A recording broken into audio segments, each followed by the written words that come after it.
Now, we know that video game fans are incredibly notorious and they're just known to pick sides, and it is especially true when it comes to PlayStation versus Xbox, but it expands beyond that. There are some people that are incredibly die-hard Nintendo fans, there are some people that are incredibly die-hard PC gaming fans, some people are probably still huge into the Sega Game Gear. Whatever the case may be, gamers having brand loyalty has been a really big thing since the dawn of video games in general, and since really we've had so much competition within the video game world. You remember Sega and Nintendo, and really it's extended to PlayStation versus Xbox, Sony versus Microsoft, and it's so huge right now, but it's also gonna explode when we head into the next generation. And I feel like the eve and heading into a new generation, that's when the brand loyalty comes out in full effect. And for the first couple of years, that's when it's at its height, because I feel like once the stability has set in within the market and it becomes evident which console wins out, it just becomes an absolute S show, and it's the winning market always just talking crap about whoever's losing. I just see a lot of Sony guys these days riling on Microsoft and Xbox, whatever the case may be. But I remember when it was PlayStation 3 versus Xbox 360, the narrative was flipped a little bit. But then by the end of that generation, it actually turned out the PlayStation 3 outsold the Xbox 360. Whatever the case may be, that's not a big deal. However, brand loyalty is a big deal heading into any new console generation, and that's what I really want to highlight in this video, specifically a brand new study claiming that PlayStation fans in particular are the most brand loyal, and why that's so important heading into the release of the PlayStation 5. Now, as noted by TheGamer.com, and I'll read you guys the article, video game fans are notoriously territorial when it comes to their personal favorite consoles, and a recent study has found that Sony fans are the ones who are the most loyal to the PlayStation brand. Nintendo might have entered the video game world earlier than Sony or Microsoft, but the PlayStation series of systems has been dominating the home console market for a long time. PlayStation is now the best-selling home console brand of all time, although the company is severely lacking in the handheld and mobile market in comparison to its competitors. If you guys don't know, PlayStation 4 just cracked 106 million units sold. That's putting it ahead of all-time sales of the original PlayStation as well as the Nintendo Wii. It's ahead of the PlayStation 3 by a considerable amount of too. I believe the PlayStation 3 ended at 88 million units, so quite a bit ahead of that. The PlayStation 2 has a ridiculous amount of units sold. I believe it's 155 to 160 million units. The PlayStation 4 is not going to hit numbers like that. However, if it closes out at, 115 to 120, 125 million units sold, that's a very, very impressive number, given that a lot of journalists, analysts, whatever you want to call them, they were saying that this generation was going to be the last generation of console gaming, that people were going to move on to other forms of gaming, whether it be mobile, PC, but consoles are here to stay, man, and you see the anticipation and the hype level of PlayStation 5. I go back to that metric of the PlayStation 5 logo being freaking revealed, and it was the most liked Instagram image of all time. Now, to go off on a little tangent, Instagram likes don't necessarily mean that's going to trickle into overall sales for a console. There are a lot of other factors that go into that. However, as a general gauge and using it as a promotional tool, social media is very, very important, and looking at video view metrics of certain games versus others, a lot of times that does parlay directly into game sales, but it's not a one-to-one conversion. But the anticipation level for the PlayStation 5 is ridiculously high, given that we don't know much about it and people are still talking about it, so to end that tangent for a second. But whatever the case may be, a recent study conducted by Best SEO companies determined that Sony fans were more loyal than those of other gaming platforms. The site conducted a survey of over 1,000 people to determine what brands they were loyal to, and the frontrunners included McDonald's, Android, Nike, and you guessed it, PlayStation. Of the survey, 40.7% of the people surveyed chose the PlayStation brand, which was followed by Xbox at 31% and Nintendo at 30.4%. Gaming PC and gaming laptops were separate entities with 4.7% and 8.6% respectively, and the Google Stadia, the recently launched Google Stadia, did not make the cut. The study also determined that 1 in 3 of the people surveyed said that they were interested in purchasing the PlayStation 5, while 1 in 4 were interested in the Xbox Series X. Sony began to dominate the home console market during the PlayStation 2 era, though it did falter a little bit with the PlayStation 3 with $599 $600, and a lot of people fell out of love with PlayStation during that. Genji Days of Blade was not a big enough draw. Giant Enemy Crabs was not a big enough draw for the PlayStation 3 initially. Resistance Fall of Man was fantastic, but it was not enough to get people to drop the $600.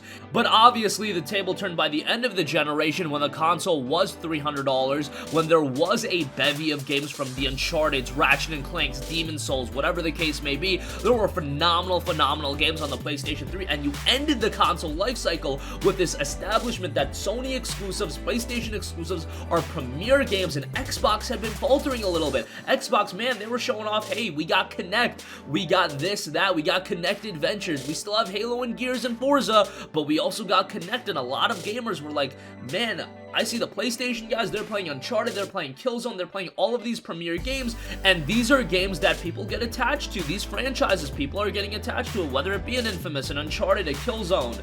And even more than that, I feel like outside of the franchises themselves, people have gotten attached to the PlayStation brand and this idea that PlayStation exclusives are going to be premier games. Now, is it always a home run? No, we've got the Order 1886s of the world, even though that's a game that I'm going to go to bat for until the end of time.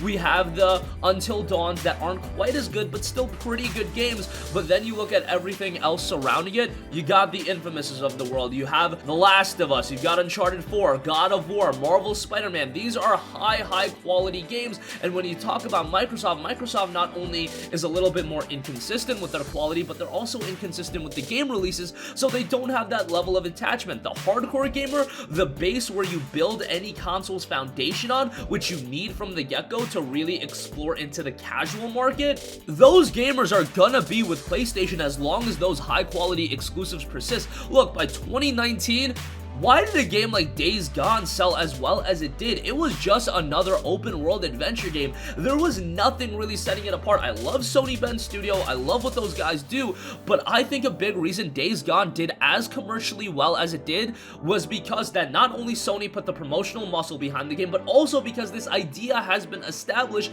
that these big budget PlayStation 4 exclusives, regardless of IP, obviously the IP matters, but even still, people are gonna buy the game just on the basis that it's a PlayStation exclusive. You can't necessarily say that for Xbox One titles. Well, it's kind of hard to say because Microsoft hasn't put out a new IP Xbox exclusive that was like a full $59.99 release in a very long time. They keep churning out Gears, Forza, Halo, whatever the case may be. So we don't really have a solid comparison point, but you look at the sales for Gears 5, and that's not doing all too well. Now, Days Gone, to be fair, did not sell as well as a Spider-Man or God of War, but I really don't think it gets talked about enough. Days Gone was a game that ended up with like a 72 on Metacritic. It's not like it was a game that was a critical blockbuster, but commercially, it sold very well. I'm sure Sony Bend, Sony in general, they are very happy with the commercial performance of that game. And I want to give credit to Sony Bend as well. I might be giving them some flack, but that game was their first AAA game on a premier platform in a long time. They'd been working on portable titles, PlayStation Vita titles, whatever the case may be. They weren't working on these big budget titles on PlayStation 4. Days Gone was their first foray. It had some issues, but I think overall it was a great game. Now, why is this brand loyalty element so important? I kind of got on a tangent with these games, but that's an element of the brand loyalty. I think people really have brand loyalty with this idea of PlayStation exclusives, but this is doubly important heading into next generation when, once again, these exclusives are going to be parlayed. That mentality, that idea is going to be carried over, especially when it's rumored that launch titles are going to have like a Horizon 2 or a Demon's Souls remake, and if Xbox launches with Halo Infinite, it's just more Halo. If they launch with a new Forza, it's just more Forza. Fable 4 would be huge because I do feel like there's some quote-unquote brand loyalty with Fable as a franchise, and people have been wanting that back for a very long time. I don't think Halo has the level of brand loyalty that it once had. It's still a big game. But also heading into next generation, you're talking about a new layer that backwards compatibility is going to be a real thing. I don't know to what extent on PlayStation if it's going to be full-on backwards compatibility, but if you're selling me a platform and I already have a bevy of games on the PlayStation 4 that I can carry on over to the PlayStation 5, man, that's going to be a real thing that really tips the scale one way or the other in terms of which platform I want to buy. And added to the fact that the PlayStation 4 has sold north of 106 million units, how many units has the Xbox One sold? 44 million. 44 24 million is not a number to scoff at, but you're talking about an established user base that can move on to one platform versus the other, and in this case, you would think that the price point is going to be the same. Microsoft is not undercutting the release date of the PlayStation 3. I go back to that generation because you can make the argument, hey, the 360 had backwards compatibility, the PS3 had backwards compatibility initially, why wasn't there that level of brand loyalty to the backwards compatibility then?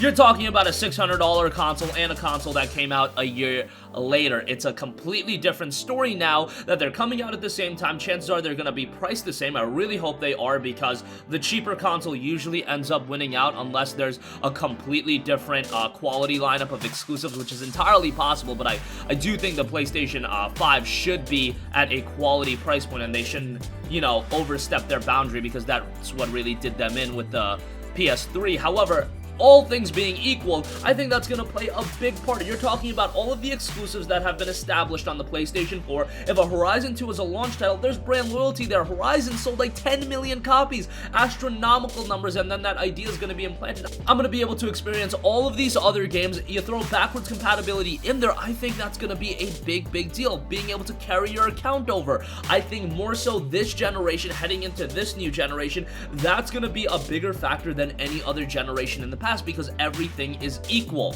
Last generation, backwards compatibility wasn't even a thing initially. Yes, Microsoft introduced it into the generation when they already shot themselves in the foot with the marketing of the Xbox One. However, all things being equal now, backwards compatibility being on both platforms, that's going to play a big role. Ultimately, it comes down to new games, new titles, and new experiences, but Sony also has that establishment where their games are of utmost quality. So how is Xbox going to fend that off? By services with Game Pass, with game streaming, elements like that? We've got PS Now, but I concede the fact that Game Pass is a far better service. I just think Sony has a gigantic leg up on Xbox, and necessarily if PlayStation wins, if PlayStation 5 beats Xbox Series X in sales, does that mean the Series X can't be successful? No, it's about being a profitable business, and at the end of the day, you can still very much be a profitable business at second place. I'm just saying, as far as the console wars go, as far as PlayStation 5 sales go, the brand loyalty element is going to be a big factor. So I definitely want to hear your guys' thoughts in the comment section down below. Sound off with everything you think. Is this going to play a big role in your decision making, where you do have that establishment with all of these franchises? You do have that idea that PlayStation exclusives are incredible, and again, if backwards compatibility is a real thing, you're carrying on over all your games to all 106 million PlayStation 4 owners at this point, probably 110, 115 million by the PS5 comes out. That's a lot of people to be carrying over games. So that's going to conclude this video. Sound off with all of your thoughts in the comment section down below. Thank you for watching, and goodbye. Hey guys, we hope you enjoyed the video, and if you did, make sure to hit the subscribe button, and if you're already subscribed, do us a favor and hit the bell icon. This way you'll be notified whenever we post a new video. That's the best way to keep up with all of our uploads, and we usually try to upload 2 videos a day. And with the bell icon hit, you'll be notified whenever we do upload a video. As always, thanks for watching.